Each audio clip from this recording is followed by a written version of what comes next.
And we know it's issued by CAs. We're doing that ad nauseum quite a bit here. So it's up to the CA to basically stamp your certificate for approval. Now, the information that it contains, there's a lot of details. Okay. I don't know all the little details. That's one of the reasons people find certificates a little bit frustrating. There's so much there, and it's variable. So there are extensions which just make it a huge mess, but it also makes it more useful for different circumstances. So really, the broad strokes is there's information about the subject of the certificate. That would be you or your computer or what have you. And then there's also information about the private key. That is to say, a hash of your private key. They don't store the actual private key. You're the one who stores that yourself. Okay. The names of the digital signing algorithms that are used, that's necessary so that if someone downloads your cert needs to understand it, they have to be able to apply those algorithms. So they have to know which hashes are being used. You can kind of figure those things out a little bit, but it should be made explicit, so that's part of it. And then there's different versions. We have three different versions of certificates, three generations, you could say. The first one's being much less robust. Okay. And then the second generation fixed those issues. Third generation added extensions. Okay. Just to add some flexibility. So it's a little bit of a mess. And beyond that, there's also some information about whether these things get revoked, because they do get revoked due to emergencies at times. So even if you have a cert that looks great, you still have to check and see if there's some kind of alert about revocation. Okay. The public key is always accompanied with a certificate. Like I said, the private key never is. And details about who this issuing CA is, so that you can verify them as well. Okay. So this is essentially what you get in version 1. This is the earliest CA architecture. So you've got the version, which would be 1. You've got a serial number associated with it. The name of the issuer, and as well as the subject name. So the name of the issuer would be the CA that's actually giving you the certificate, right? The subject name would be you or your computer or what have you. Validity period, how long is this good for? Okay. The public key, and then a signature so that you can check all of it to make sure it has been modified in transit or in distribution. Okay. So fairly basic. Some information about the signature algorithms used as well, so that when you're actually checking these things, you actually know what algorithms to use. This was fairly basic. Unfortunately, it was also less useful. Okay. So if you've ever, you duplicated a template and you didn't upgrade the version of it, then you're going to find that it probably doesn't work these days so well. Often they do, but often they don't. If you're trying to set up a web server, it's not going to work very well. If you're just trying to get a certificate for a computer for basic authentication, that will work. Okay. But you do. I usually, as a point of practice, I always upgrade the template that I'm duplicating to make sure that I have the extra functionality. Okay. And I always just go to the latest version. So the next one is version 2. The biggest thing that they're adding in here is an issuer unique ID and a subject unique ID. Howdy. So in version 2, what they realized was that sometimes you can create a cert with the same subject name, and that could cause some confusion. Sometimes you need one with the same subject name. And sometimes you're reissuing a cert, and you want people to be able to tell the difference between them, right? So if you have some kind of expired or revoked previous cert, now you've issued a new one. With version 1, you couldn't actually tell the difference, right? But here, with the issuer unique ID, that's going to be unique every single time. And the subject unique ID is also unique for every single subject. Okay. So each CA is going to have their own unique value, kind of like a GUID, right? And each subject's going to have their unique value, kind of like GUID. So every cert would have its own value, and then you could check against that. And you can tell, okay, well, that's not the same cert, even though it was issued by the same CA. We can tell it's different from the unique IDs. Okay. So this came out around the time of XP, etc. So it's old school stuff. It's kind of in the background. We don't have to worry about it too much. Okay. When we get to version 3, that's when things start to get a little different for us. So version 3 offers a lot of extensions. And that's just because versions 1 and 2 just weren't flexible enough for a lot of our uses. Okay. It worked well enough in the early days of the internet, but we certainly added functionality over time. So the idea with the extensions is that you could kind of dynamically produce new ones as a whole, like as a community. And you would do that through something called an object identifier. Okay. So as you added extensions, you give them a unique object identifier. And if you ever have to mess around with certs where you're dealing with a series of numbers, dots, and dashes, that's the object identifier. Okay. And it essentially allows you to set the purpose of a certificate. In other words, what am I using this for? So I'm not just giving a cert to a computer. I'm giving a cert to a computer to be used for authentication on a web server, right? And then I would list that in the cert using the object identifier details saying these are the purposes that it can be put towards. Okay.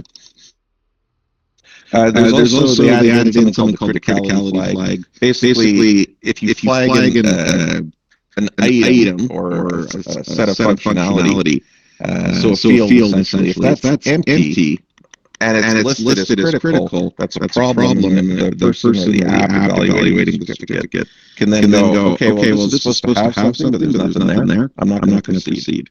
Okay. That could be app specific. So the application developer can kind of decide, but it's just a way of signaling, this is important information and it's missing. Okay. And then there's the actual value, what it is. So if it's not empty, it's going to contain some content. What is it that's actually in there? You populate that with information. So some examples of extensions. The authority key identifier. So you're going to come across acronyms all the time. AKI is what they sometimes refer to it as. Okay, I always forget and I have to go back and look. It's part of the reason I'm going over some of this stuff here. But basically, the authority key identifier is the unique ID for the key that the CA is using to sign a certificate. Okay. A subject key identifier is the same thing for the subject. So whatever key, public key they have, there's going to be a key identifier associated with that as well. It speeds up processing a little bit, which makes things a little faster in terms of working with certs. Okay. So this is just a hash, essentially, of the public keys. There's a definition for key usage. So in other words, what's the purpose of this? It's more human readable than the object IDs, and so it's also less explicit. So it could just be digital signatures, like a broad concept. Whereas the object identifier will tell you precisely what steps you could do with it. Digital signature is more an overarching thing that we can just eyeball and say, okay, yeah, that's what this is for. So if I get a cert that's meant for digital signatures, I'm trying to use it to authenticate a web server, it's going to blow up on me. IIS is not going to like it, the browser is going to reject it. Okay. So that's where this can kind of be useful. So there's different things, digital signature, non-repudiation, key management, data encryption, et cetera. Okay. There's a lot of different possible usages. Certificate policies, these are procedures used to validate a certificate subject before being issued. So in other words, you can kind of determine the flow of how a cert gets issued by a CA by defining the type of cert. Okay. So that just means that on the CA side, it has to follow certain processes. Let's see. Subject alternative name. I'm going to skip policy mapping. Subject alternative name is an important one. It's one that you will come across. And it's just the idea that sometimes you have a server that has multiple names, multiple aliases that goes by. Especially web servers. They might have an internal name and an external name, and you want both of them to be useful with cert. So you can set up numerous subject alternative names, whichever ones you feel are likely to be used. And then when the cert's being checked, it won't produce an error if any of those names are the name of the host that you're going to. Now there's also something called a wildcard certificate, which essentially in the subject name, I'll talk about that in a second, but you put an asterisk instead of the actual name of the machine. So you just have star.domain, whatever the domain is. And you can take that cert and you can put it on any machine in that domain. So anything like, if it's like a mingus.nate.ca, the wildcard cert will accept it, right? Which means that the browser will look at it and say, okay, well, it's a mingus.nate.ca, but there's an asterisk in the cert. That's good. Okay, so it's accepted. That can be a nice, cheaper way to have certs, but it can also be used from a security perspective. So you do have to watch out for that a little bit. There's also issuer alternative names. So the email address of the issuer, for example, might go there. So if you're dealing with a third party, this might be a way to contact them. And actually if there's some kind of issue. What else do we want to do? Subject directory attribute that talks about LDAP, so for internal enterprise circumstances, it's not applicable to third party. Basic constraints. Here it's like for example, there's a difference between a cert being issued to a CA versus a regular computer. CA has the ability to issue other certs, right? And so the basic constraint, if you issue a cert for CA, you're saying the constraint is this can be used to issue other certs, but that's about it. We're not really using this to we're not using this for web services. Let's just say. On the other hand, a user certificate, basic constraint, they don't have the right to issue certs, right? So all they can use it for is authentication. Things like that. Name constraints, that's just limitations on what you name things. CRL distribution points. Everybody remembers what CRL stands for? Yeah. Certificate of revocation list. So that's really when we're saying, I issued a cert, something went wrong, we take it back. Okay. So if you see OCSP is the protocol that deals with CRLs these days. Okay. And if you remember when we're setting up our two-tier, you may have had trouble publishing the CRL, and then we have to do that little fix to work around it. If you don't have a CRL distributed, then the clients aren't going to accept cert, even if everything else is good. Okay? Because it doesn't know whether it's been revoked, and it can't get a yes or no on that. So CRL distribution points are just different locations that clients can go to actually download that CRL file and check it, verify that cert's not on the list. Now that can be LDAP locations, that can be a website. Okay, which is typically your cert role location on your CA. It could be a file location, which is actually not that useful. Because really, if it's just a file location on the file system, remote clients can't access it, right? And so I usually take those out if they're there, because if any client tries it, they're going to fail, and what's the point of having a series of failures? You just take it out and let everybody use, say, the website. So you also don't want LDAP if you don't have a domain join machine, right? As a CRL distribution point, because that's going to fail too. Okay. Authority information access is just locations where issuing CAs publish their certs. Okay. I talked about wildcards here. used to match multiple common names. So you put an asterisk at the start of common name, which is usually a domain name. So start.example.com. This is going to match www.example.com and W3, but not just example.com by itself. It's got to have something in front of it. Okay, and then publishing, we've talked about this. I'm going to skip this because it's not really, I think it's well covered, but maybe not. Okay, so each domain, you have to be able to publish. You have to have the rights to publish. That's a group membership issue. Okay. So when you're setting up your CAs, they're going to have the right to publish. There's also like when we say publishing, what's happening is that the CA is issuing certs, and then you remember when we were using DS publish commands, and we're actually making that available in Active Directory. That's really what publishing is within a domain environment. So whoever's going to publish that, they need to be a member of the appropriate cert publishers group. Okay. So the computer count of the CA issuing certificate has to be part of that publishers group. So for us, that would be our subordinate CA, right? Our offline CA can't do anything, which is why we had to do publishing manually ourselves for part of that exercise. But the subordinate CA can just automate all of that stuff. It could do everything for us, which is why we can get into auto-enrollment in the first place, right? Let's see. So for groups from other domains to access local resources, we have to add them into this group, which means basically we'd have to add them into a domain local group, and we'd have to have some kind of trust between two different domains. That's something you may come across in Capstone. I'm not sure what Sammy's done. But there is an element of that you have to worry about memberships. Okay. So just keep in mind domain local groups. Outsiders should be added to that.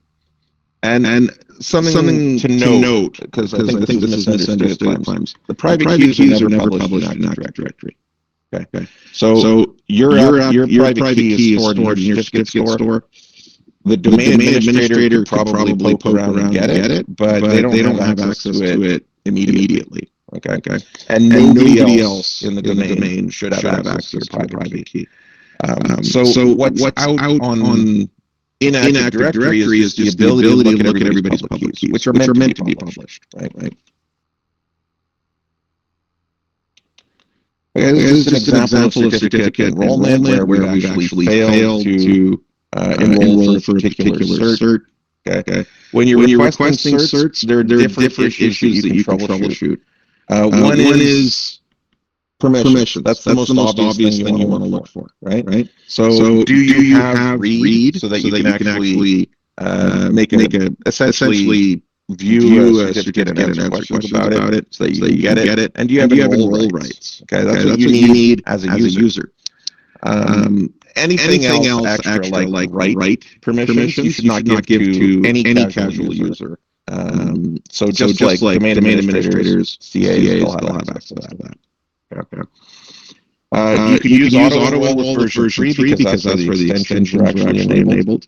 Okay. And that's what we did recently. You can also use, we didn't really focus on this too much, but it does come up in the exercise with the web server. There's a web service in ADCA, that's the certain service, right?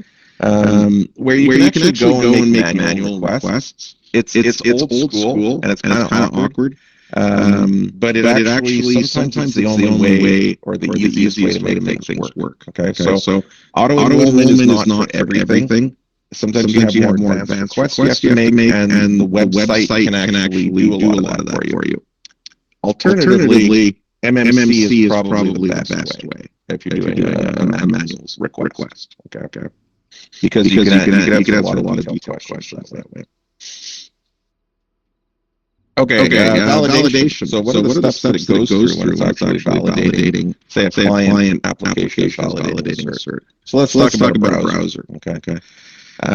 When the certificate is presented, the application checks out the whole chain all the way up and down. So if I've got, Nate has some kind of a cert, and it's been signed by one CA, which is signed by another CA, we check all of them.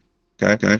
So that might sound like it could take a while, but it's actually optimized to be rather quick. It's a lot like DNS. If you think about it, there's like a hierarchy, right? And only after everything checks out do we actually trust the underlying cert associated with that machine. So there are three steps. There's discovery, which is collecting all of the details. Okay. Path validation, which is actually going through every certificate, checking it out, and then making sure it matches up with the one above it.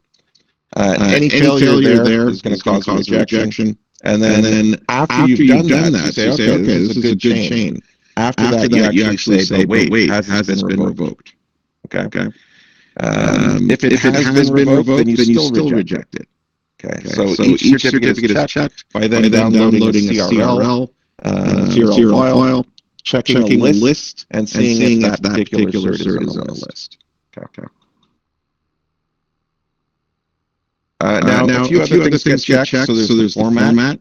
Is this in the right format? If it's not, it'll be rejected. If there's any kind of criticality flags that are empty or don't have valid data, it gets rejected. If policy object IDs are required and they're not present, it gets rejected. So there's lots of reasons this can fail. Revocation check, root check must change to a trusted root CA. So that was the chain that we talked about. Signature check, that's to make sure that in transit nothing was modified. So that's just checking hashes. And also time validity check. So, when is this cert good from and until? Not all the time. So code signing certificates can be used past this time. But otherwise, if the time validity check fails, then the whole thing fails. Right. Okay, so this then later uses OCSP by default. Wait, OCSP, I believe. No, OSCP, yeah. If the certificate contains an issuing CA subject name and serial number, AKI extension, anybody remember what AKI stands for? I mentioned it earlier. I don't expect you to remember it. But just so you know, this is where you authority key identifier. Yeah. Don't bother memorizing this stuff. Okay, when we get to the theory part of the quiz, just theory, it's going to be open book. I'm not worried about the names. I want you to be able to process everything. Okay. So yeah, that's good for you. Yeah. Authority key identifier. There's also the subject key identifier. So you're going to see people talking about AKIs and SKIs and SKIs. And I always forget what they are. So I'm not expecting you to remember them either. Okay. But you can always look it up here. So basically, the engine tries to do an exact match with the CA certificate details. And if that fails, then there's a validation failure. If the certificate only contains a hash of the CA's public key, then it tries to match against the CA certificate's subject key identifier. We'll get to that in a second. Okay. If no information is in the evaluated certificate's authority key identifier extension, then it just tries to do a name match, which is not the best option, but it'll accept it. Okay. Identifying recipients, users, basically you get one cert to rule them all. Typically in Windows environments, but you can actually split that out so that different authentication certificates are used for different purposes. I don't see that a lot. When it does happen, it's usually something third party, right? But all of them will get stored in the current user store. Okay. Computers, everything gets stored in the local machine store. It's still going to show up as the current user, like the current user being the local machine, right? Services, it depends. Okay, where everything gets stored. If you have a service account and the service account is not one of the built-ins like system, then it'll probably be stored in the certificate store of the profile of that particular service account. So it would be on the file system. Within the profile. Okay. On the other hand, if it's running as local system, or just system itself, then that's going to be stored in the computer store. Okay, so different services, you're going to have to look around for their certs if you're trying to identify them. Okay, we're at the end point here. So just in terms of what you take away from this, 3 versions of certs. Version 2 added unique identifiers. Version 3 added most of the stuff that makes your life unhappy right now. Issuer name and subject name can be used to form certificate chains, and we have to pass all of those validation checks that we mentioned before. The cert publishers group, you need to be a member of that for things to work. Yeah. Go for it. And then just a few definitions here. What's an authority key identifier? A subject alternative name? What are wildcard certs? You can go to the very last slide for a quick summary of those. Okay. I know that's pretty dense, but when it comes to the theory quiz, you can refer to this, and then hopefully that'll speed up your process when you're doing it. Any questions? Okay. I'll say this now, and I'll mention it again closer to the quiz. What you're going to get, I'm going to give you a series of certs, and I'm going to ask you detailed questions about them. That's the essence of the theory. Okay. But it's not going to be like what is AI or whatever. It's going to be more like here's a series of certs. Tell me whether this particular cert has actually been released by this particular CA. And you have to vet that and figure it out. And they might have like names that are deceptive, things like that, right? So you have to actually look at the process and say, well, what are the ways that we would identify this? Okay. So it's a bit of a manual process, but it's not about memorization. You just have to go through and figure things out. I'll do the same thing with CRLs. So when you're preparing, we got an exercise here, which you're free to do anytime you want, really, before the quiz. I'm just going to point it out now, and I'll kind of do a review on that as we get closer. So let's just go to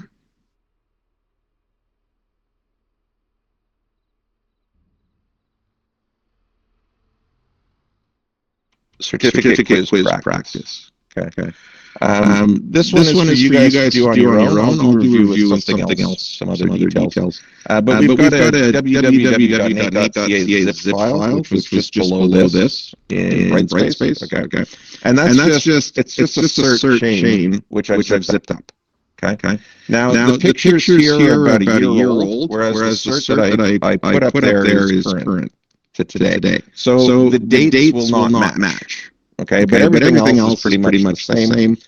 All we do is we take a walk around the neighborhood and just check out the different components. Okay. And that's all just in preparation for this theory quiz coming up. This is a pretty short one, but there's lots of little details in it, right, that you can use later. So I would say just kind of kick the tires of the cert and get a sense of it. Okay, and then we'll do a review on it later.